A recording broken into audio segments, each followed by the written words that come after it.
her rent-a-pundit antics tell us that our black president represents the apotheosis of the modern freedom struggle, and that endemic racism can finally be consigned to the dustbin of American history, public buildings and popular culture romantically yet stubbornly cling to the Confederate flag, while countless boulevards across the South continue to bear the names of those men who profited the most from America's original sin. One must wonder how much or how little Dr. King would have to have changed in his most famous speech were he alive today. He would only have to punctuate his description of unspeakable police brutality meted out to African Americans with names like Eric Gardner, Sandra Bland, and Tamir Rice. How would Dr. King have reacted to pizzerias and wedding cakes in 21st century Indiana refusing service not to African Americans, but to members of the LGBT community on the grounds of religious freedom? Casting a brief eye over the circus of the Republican primaries, perhaps Dr. King would speak of children who are stripped of their selfhood and robbed of their dignity, with reference to the Donald Trump and Ted Cruz's rabid attempts to dehumanize refugees and Muslims. Yet Dr. King delved even further. Not content with chastising visible segregation in the form of whites-only signs and designated bus seats, he savagely rebukes the economic justice of his age, pointing out how the future of his community at the time meant little more than mobility from a smaller ghetto to a larger one. Alongside his staunchly anti-war stance in the midst of the Vietnam conflict, Dr. King's recognition of the interdependence of injustices disrupts our image of the sunny Baptist minister as fighting solely for the right to eat at a lunch counter. Martin Luther King wanted more than platitudes, more than symbols, and the mere act of desegregation. He wanted a justice that was comprehensive, thorough, and equitable for black, white, old, young, rich, and poor. Given that his greatest successes, other than the Voting Rights Act, remain the removal of those most visible aspects of racism, and by no means the primary causes, we speak today, in the language of liberation, we speak of symbols only, and very little else. It makes me wonder if he would even have wanted his birthday sanctified and elevated to the status of a public holiday. In his speech at the National Conference on Religion and Race in 1963, Rabbi Abraham Joshua Heschel flagrantly compared the struggle for civil rights with the story of Moses leading the Jews out of slavery in Egypt, astutely noting that the story was far from over.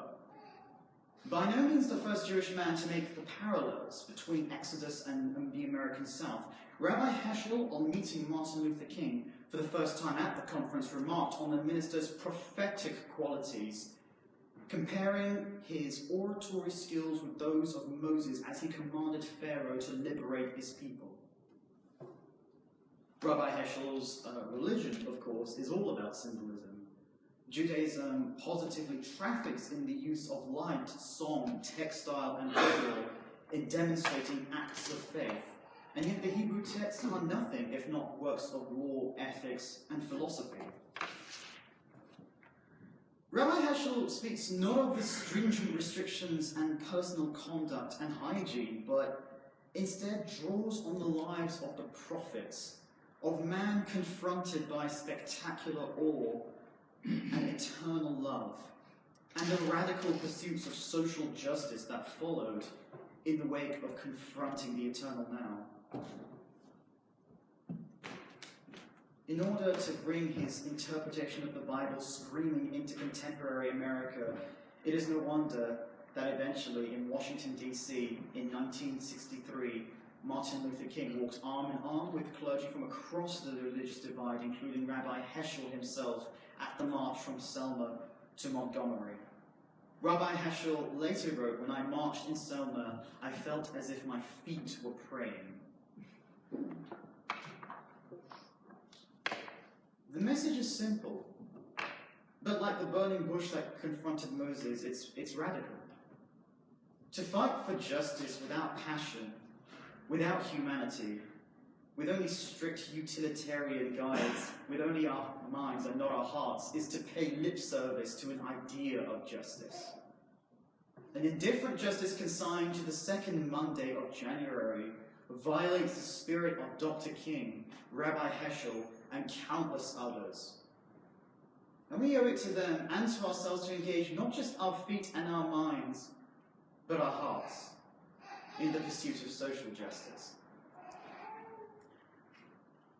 I'd like to finish with a quote from Dr. King that he delivered long before Selma, long before the I Have a Dream speech, but in the middle of the 1950s, when he was just getting started on his journey as a leader in the civil rights movement and having just spent his first night in jail.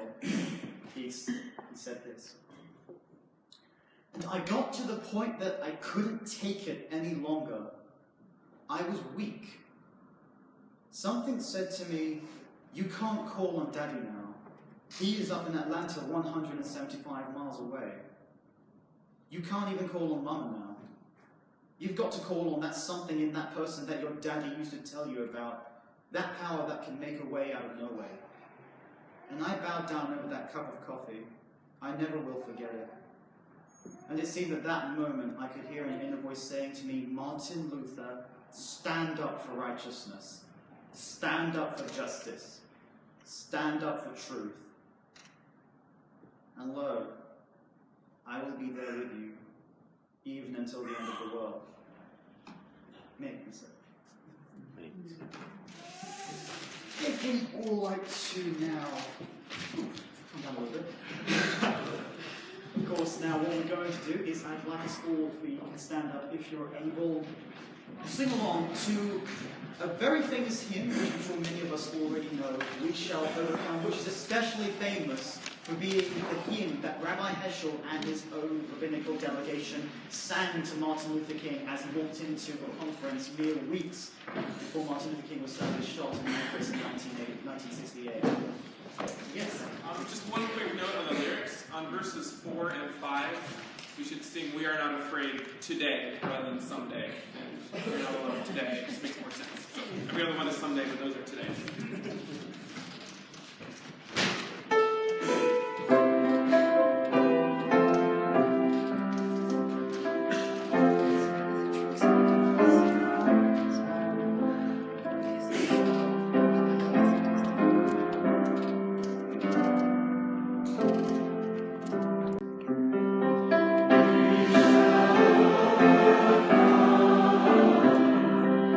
We shall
Supporting Calais to provide support for those living in Calais refugee camps. Of course, if anyone has been following.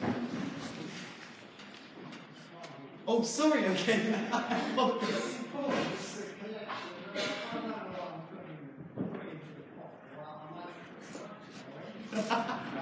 Well, I can assure you it's a very, very worthy cause. Of course, if anyone's been following the news over the last couple of months, if you certainly can't have missed it, or if you've been following Sophie and Kirby's journey, you'll understand just how important this cause is, and of course that actually the situation in Calais is sadly deteriorating very rapidly, so any funds that can be sent their way will be greatly appreciated. Yes, and while we're doing that, Josh will be serenading us once again with his accordion.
I'm boring enough to not really know how everyone